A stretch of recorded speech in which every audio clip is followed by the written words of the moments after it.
안녕하세요. 건강에 관한 이야기 하나하나 풀어보는 정의안의 건강 톡톡. 한의사 정의안입니다. 자율신경 실조증은요, 이 자율신경계와 관련된 교감, 부교감 신경계 이상으로 발생하는 증후군입니다. 그리고 이 증상의 범위가 워낙 넓어서 내분비계, 심혈관계, 호흡기계, 소화기계, 비뇨생식기계, 또 체온조절계, 통증조절계 같은 신체의 광범위한 기능을 총망라하기 때문에 이 진단도 어렵고 치료도 쉽지 않습니다. 자, 오늘은 이 자율신경 실조증 제대로 치료한다는 것이 뭔지에 대한 이야기입니다. 나무를 볼 것이 아니라 숲을 봐야 한다. 자율신경 기능에 문제가 있는 것으로 추정되기는 하는데 이 광범위한 증상들을 모두 검사해서 전체 상태를 파악하기는 쉽지 않습니다. 나무만 들여다보고 있다 보면 숲 전체를 알 수 없는 것처럼 말이죠. 그런데 요즘 다양하고 과학적인 여러 가지 유형의 자율신경 검사를 할 수 있게 됐고요. 한의원 진료도 이런 각종 검사 데이터를 기반으로 진찰을 합니다. 진찰할 때는 물론 환자의 안색도 살피고 병세에 대해서 자세하게 듣고요. 또 상세히 이 병증을 질문하고 진맥하는 한방 고유의 진찰 방법도 물론 있습니다. 그런데 아직도 자율신경 실조증 치료를 받기는 했는데 제대로 효과를 보지 못하고 있다는 분 많습니다. 그리고 당장 급한 치료만 하다가 보니까 자꾸 시간만 지체가 되고 있다는 분도 많고요. 또 어떤 분은 계속 좋아졌다 안 좋아졌다 이렇게 계속 반복하고 있다는 분들도 워낙 많다 보니까 어떻게 해야지 제대로 치료가 되는 건지 굉장히 답답하다.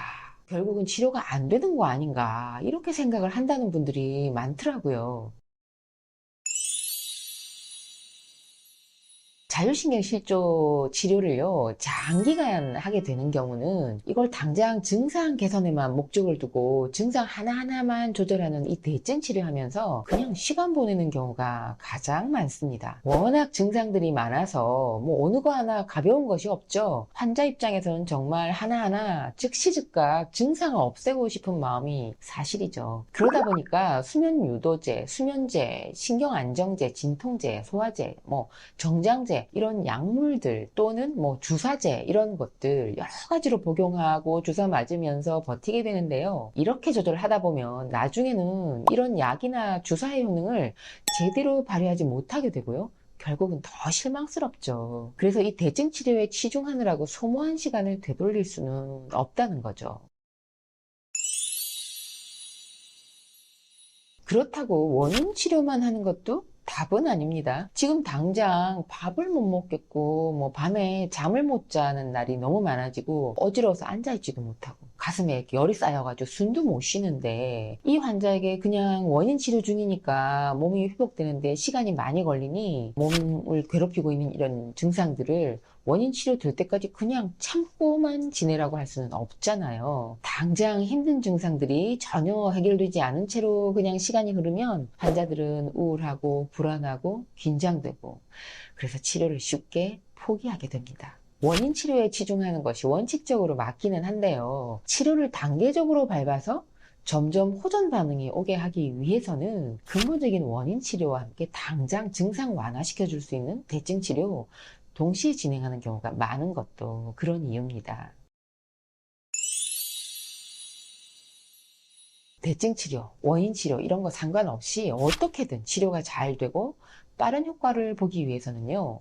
전제 조건이 있습니다. 치료를 받아들일 몸의 조건이 좋아야 됩니다. 집을 지을 때 우리가 집안의 조건과 토양의 모양이 좋아야 그리고 기초공사가 튼튼해야 좋은 집을 지을 수가 있잖아요. 치료를 해보면 확실히요. 나이도 젊고 주변 상황도 좋아서 빨리 나을 것 같은 조건인데도 막상 치료를 시작해보면 좋아졌다, 나빠졌다 반복을 하거나 아니면 좀처럼 호전 반응이 나타나지 않는 경우도 있습니다. 그래서 면역력, 기초 체력, 생활 습관 이런 게 너무 심하게 나빠서 몸 상태가 엉망이면 나이가 젊어도 치료 효과가 떨어집니다. 검사를 해봤을 때 이 상열 하한, 상체와 얼굴로는 열이 뜨고요. 하체와 복부와 손발은 냉한 이런 상열 하한 상태가 굉장히 심한 경우에 치료를 통해서 상하, 순환을 바로 잡는 것이 순서고요. 또 그 상열 하한을 바로 잡은 상태를 지속적으로 유지할 수 있도록 하는 과정도 필수입니다. 그래야 대증 치료든 원인 치료든 치료의 효과가 빨라지고요.